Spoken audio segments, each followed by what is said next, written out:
You guys, we have Reggie Cannon on the show today. U.S. men's national team and FC Dallas's own fan favorite, Reggie Cannon. Thanks for joining us, Reggie. No worries. I love doing these things. I'm very excited. Well, I'm very excited to have you on. You are one of my personal favorites and family favorites, so I'm excited to talk to you. Before we jump into some questions, though, I have a few quick hits to get to know you a little bit better. So are you ready? I'm ready. Who's your favorite all-time athlete? My favorite all-time athlete would probably be Gareth Bale. I know it kind of comes as a surprise. Most people say Messi, Michael Jordan, but I grew up watching Gareth Bale from when he was a left back, so I can kind of relate to him in that way. And I'll never forget the game in the Champions League when they played Inter Milan, and he was electric. He scored a hat trick, and I think he had 2 or 3 assists in the next leg, and he defeated one of the most complete defenses in the world at that time. And it kind of stood out to me because he's always been through the tough parts with criticism, and at Real Madrid he kind of struggled to fit in. And I kind of relate to that in a sense because he kind of persevered through all that to become eventually one of the most expensive players of all time. I really admire everything he's been through, and I really relate to him. Fantastic. Not the answer I expected, but I love it. Who's your favorite all-time team? My favorite all-time team. That's a tough That's a tough question. I'd probably have to go with 2011 Barcelona. I know you don't want all soccer answers. No, that's specific. That's great. Obviously I grew up watching everyone grew up watching Barcelona, but that was Messi when he's still an alien today, but it was more of no one knew what to think of him at the time. And so watching him play on that team with Xavi and Iniesta was electric. It was one of the best moments of my life. What's your favorite sport to watch? Besides soccer, I would say basketball because my brother actually grew up playing basketball. So we would always watch, Kobe Bryant. We have arguments all the time. Okay. I love basketball growing up. I played it as well. So it was a very great experience. Okay. Now I ask everybody what's your favorite sport to play. So I'm going to assume you're going to say soccer, but you might have another answer. My first answer definitely would be soccer, but it would also be basketball too. Because growing up playing it, my brother would always challenge me and everything. He was older than me. So I'd play up with my brother a lot of the times playing basketball. It was great playing with my brother up, kind of getting that bonding experience with him. But toughen you up a little out there too. Yeah. But basketball it gave me that feeling almost as soccer. It was a challenge and it was fun. It was fast paced and it was somewhat chaotic. So that's why I really enjoyed it. What's the farthest distance you've traveled to play soccer? Or if you went to watch a match somewhere, what's the farthest you've been for sports? I think Czechoslovakia. We went there, I think it was the U17 USA cycle. We went there to play France and Czech Republic. We played all those teams over there. I think that's the farthest I played. I'm pretty sure that's the farthest I played. Do you have any superstitions, game day superstitions? My game day superstition is the first foot on the field always has to be my right foot. I don't know where that originated from, but it always has to be the first step on the field. Okay. It has to be my right I foot. notice you guys have a lot of on the field, crossing over the line, or coming out of the tunnel, little quirks that you guys do. A lot of players actually do that. Matt Hedges does. He takes that first step. Everyone has a little thing when they step on the field. Or touches the grass, right? I think. Or kisses. Yeah, Jesse always, scoops a little, Everyone has a little superstition when they step on the field. It's awesome. It is. I love it. I love watching it. Okay, so I called you a favorite. So you are one of my family's favorites, and it's because you're a homegrown guy, and we love the way you play on the field. But we also are thankful for the kindness that you give your fans, because we notice that as fans. Mm-hmm. So is that willingness to give autographs and take pictures with kids and kind of go above and beyond something that just is a natural thing that is happening, or did you tell yourself you were going to do that if you ever got the chance? How does that work for you? That's just more of my personality. I watch these fans, after the game, before the games, and they travel all these places to come support us. Even at home, the support is great from the fans that truly care. And I never want any fan to feel betrayed by us. I always try to give the most time and the most energy, and Lucci actually gets mad at me because I missed the after-game meetings because I'm, taking pictures with fans, I'm signing autographs, I'm shaking everyone's hands. Yeah, you're usually one of the last ones out there. Yeah. Right, and it's not only for me, but it's more so for them because I know how much it makes a kid's day to get that jersey or to get a signature, to get a picture. Because I was one of those kids one day, in the stands, and when I was calling out their name and they didn't quite hear me, it hurt. It hurt a little bit. So, I always try to make sure I get everyone in the crowd because it's a better feeling for me than it is for them. But I always want to make sure I give everyone the attention they deserve. Well, it doesn't go without being noticed. It's fantastic. Let's talk about U.S. men's national team. So it's been a huge year for you, getting so much time with them.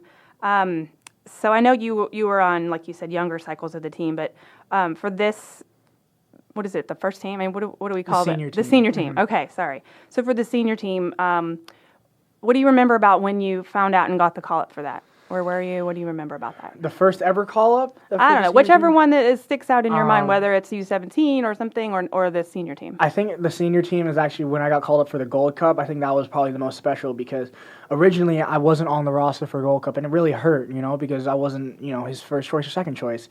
And then I ended up being called on my birthday, coming home from the grocery store, getting literally all my groceries for the next 2 or 3 weeks, and Greg calls me on the phone. 21, right? Right. 21st birthday? 21, yeah. 21st birthday, and he calls me and says, Tyler Adams took a knock, and we want you to step up. And, it was a great feeling. I didn't go in thinking that, I'm the last man into camp or anything like that. And my confidence really shot up, during that because, Greg trusted me with that position. And, I ended up starting in the semifinal and final off the way I was playing. And, it kind of goes to show, you have to always be on your toes and kind of persevere through those moments because you never know what could happen. Yeah, that's what I was going to ask you is what did that experience, what did you learn from it so far? You always have to be ready, and you can't ever hang your head and feel sorry for yourself because soccer happens so fast. And, those 90 minutes go by so fast, and every opportunity goes by. You just have to take every moment in and kind of really live in the moment. So whether it's U.S. men's national team or here at FC Dallas, what player has surprised you the most that you've gotten to play with? What player surprised me the most?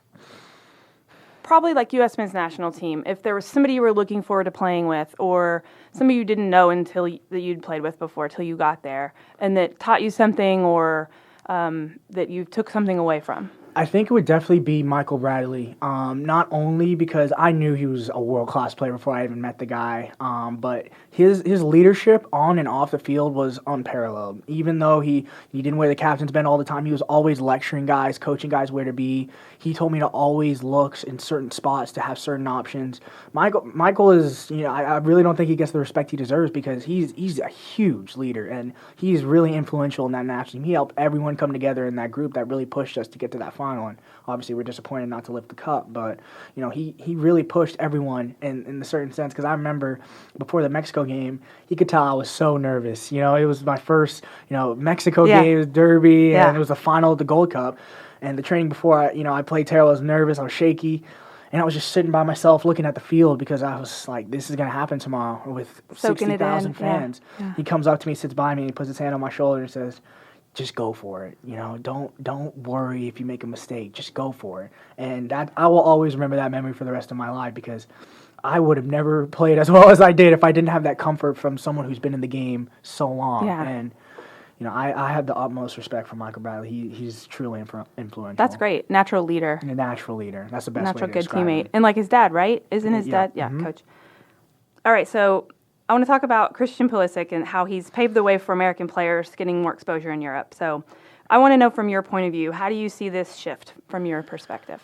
Christian Pulisic has really paved the way for American players to kind of take that leap over into Europe. I think he's given players more options, like they have more options to go to Europe. They're not really forced to, in a sense. They have that path that's carved out for them now because he's a trailblazer. That's the best way to describe him. Because I honestly think, Europe isn't for everyone. It's easy to say, oh, everyone should go to Europe and they'll get better, but it could easily destroy someone's career just as much as it could help it.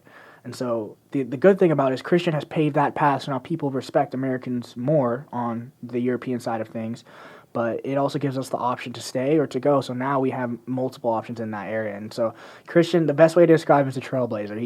He forged that path for many people to come. Have you played with him? I have, yes. I did play with him on a U.S. men's national team? Mm-hmm. Okay. Mm-hmm. Not this one. No, before. I played with him in the Gold Cup, actually. He was on the field, him and Weston in the midfield, yeah. Is there any player, like realistically in life now, that's playing or is still playing, that is on your bucket list of who you want to be on the field with? National team, or it could be anyone. I'll obviously I could say Messi or someone, Yeah. but I think You better get over there quick if you're going to play with Messi, right? I know this is, I think one of the players I've always strived to play with it came true was Christian Pulisic, and because even then, I played with Weston growing up in the academy, so I knew all these guys, but it was always a dream to kind of play with Christian to see what kind of quality he actually brought, and the kid is unbelievable. Like, I can't even describe. Like, he glides. He looks like he doesn't even touch the ground. Yep. I know I sound like I'm just blowing smoke. No, he's so fun to watch, and he's different. There is unbelievable. something different about him, something special for But sure. I think the thing about him is it's his confidence. He's not afraid to make a mistake. He'll take risks, and I think that's something a lot of American players can learn, because many players could not play. I think could play like him, and you could learn from him, and it's his confidence that really sets him apart from everyone else. So you turned 21 this summer. You said that earlier. So where do you see yourself at 25? In 25, tough question, but I either see myself playing in Europe and challenging myself every day, playing in that tough environment, or I see myself giving everything for FC Dallas. It's always been a dream for me to play in Europe and to challenge myself, and ultimately to be one of the best right backs in the world. That's been my dream since I was very young. So I really think Europe is a high possibility whenever it might happen. But obviously, I'm going to take things step at a time, and right now my priority is FC Dallas. So you mentioned that that's always been your dream. So I'm curious, though, growing up, I always want to know what athletes did other sports. You talked about basketball. Mm-hmm. Did you play other things also besides basketball and soccer? I played, I think, every sport growing up. I ran track, I played baseball, I even played roller hockey, I played football. I played every sport growing up, middle school, high school. But the thing was, that's why I kind of was challenged to always push myself to the next level, because I was always playing up with my brother. Since he was 2 years older than me, I would play football up, I would play basketball up, I'd play roller hockey up. So you were a little guy out there. I was a little guy out there. And so I was always playing with people 2 years older than me, soccer, everything. So it kind of gave me that mentality of, having everything against you. But no, I always talk about this, how my brother kind of pushed me to have that attitude going into everything. So he made me really competitive and the person I am today. So you played all that even through high school? You were playing that many? Well, not that much. In high school, it was more, I ran track and soccer. That was really track is such a most of the pro athletes that I interview, track is a common theme. It is. That I didn't realize. Yeah. That how much it is probably preparing you, obviously conditioning and just keeping your body healthy and there's for such your a wide, sport, obviously. a wide range of things you can do in track that would fit anyone. Anyone could find an event they're somewhat good at in track. So it's a good condition. I did it for not only because I knew soccer then was really going to be my goal going forward. What, like high school? When do you think that actual focus was? The actual focus shift, I think, freshman year in high school is when it shifted. But I did track freshman and sophomore year to get even more conditioning, because I would train in the mornings and then run track, and then so I would get even more conditioning and that I already needed. It's funny though, because track is one of those things that you don't. I mean, normally you don't start doing that until 7th grade. Right. Like around here, that's how school athletics. I mean, if your parents ran track, you're going to get into it earlier. But most kids don't even start that sport until middle school. Yeah, for sure. Whereas all the other sports we start at 3, 4, 5 and think that's our that's our good sport. So it's interesting how even introduced to track in middle school, it sticks with a lot of you guys and helps you out. Mm-hmm. So you focused on soccer. You did FC Dallas Academy through high school? I did do FC Dallas Academy through high school. I was originally on Solar Chelsea pre-academy and academy freshman and sophomore year. Then I made a tough decision to switch to FC Dallas U16 academies junior and senior year. It was a really tough decision for me to come to FC Dallas, leaving everything, but it ultimately changed my life. And it worked for you. It was actually Lucci who, pushed, because I originally told him I want to stay at Solar. He's like, no, Reggie, I promise you it's going to change your life and everything. And so he convinced me and my parents. He kept pushing. I was like, why is this guy pursuing so hard? I'm a high schooler, He saw something. And he saw some potential in me that I had a future here. And, I always respect Lucci so much for that, because he, without him, I definitely wouldn't have been at FC Dallas. And so, he really saw a future for me. That's awesome.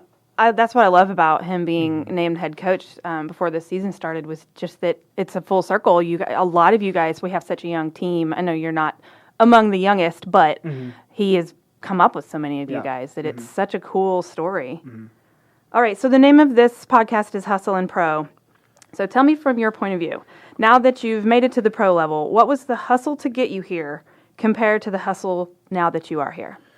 So the way I got here was a really, really tough path. I would find myself training even 5 times a day. I know that sounds crazy, but I would wake up, train with the academy, and go to high school and train with the high school soccer team during school, train with the high school soccer team after school, and then go train with the first team because I would get called up from Oscar and, because he saw something too, to go train with the first team and then sometimes play indoor later at night. And I know that sounds crazy to some people, and my mom even told me I was crazy at points. It does sound like a lot. When you don't know the final outcome, that sounds crazy. And people thought I was just chasing a stupid dream, but I was in reality, and it worked out. And, it's something that I think people don't really see the struggle that went on behind the scenes. Obviously, it's tough for them, but that's something that really defined my career. And obviously coming here in 2017 and not playing a single minute and leaving college and leaving UCLA, it's a tough decision, and it was a tough season for me. And that really shaped me as a human being to kind of push and take every moment in. Coming into 2018 and starting to play and being young. I didn't think that my age meant I had to wait my turn. I kind of pushed my way into that starting 11 and. It was tough, not playing any minutes. I think people really underestimate how much it takes out of you mentally, physically, emotionally. Food doesn't taste the same when you're not playing. And I know it sounds cliche, but it's true. And it's one of the toughest things you have to go through. And now that I've kind of, cracked into the starting 11, I played with the senior national team.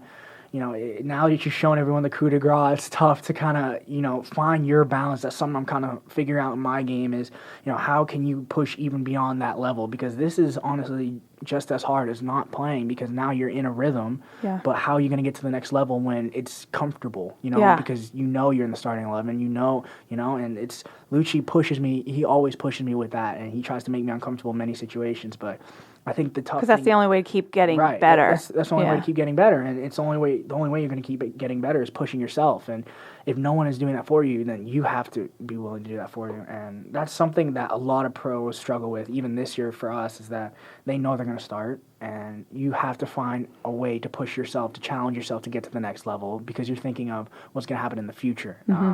And so that's definitely one of the tougher things that's happened this year. But I'm kind of finding my stride, and I'm finding the ways to challenge myself and push myself beyond my limits. Well, you're doing a great job of it. We're enjoying it. So congrats on the year so far. So I want to tell people, get out there to a game. So FC Dallas is playing through the end of August, of course, through September, through October, hopefully through November, as long as we can make this season last. So go to fcdallas.com, find out when the next home game is at Toyota Stadium, and grab your tickets to get out there and see Reggie on the field with, Jesse and Reto and Paxi and all these guys. It's really fun to watch them out there right now. So I know you just got off the training field, so thanks for coming over and sitting down with us and talking to us, Reggie. No worries. It's a great experience. Thank you so much.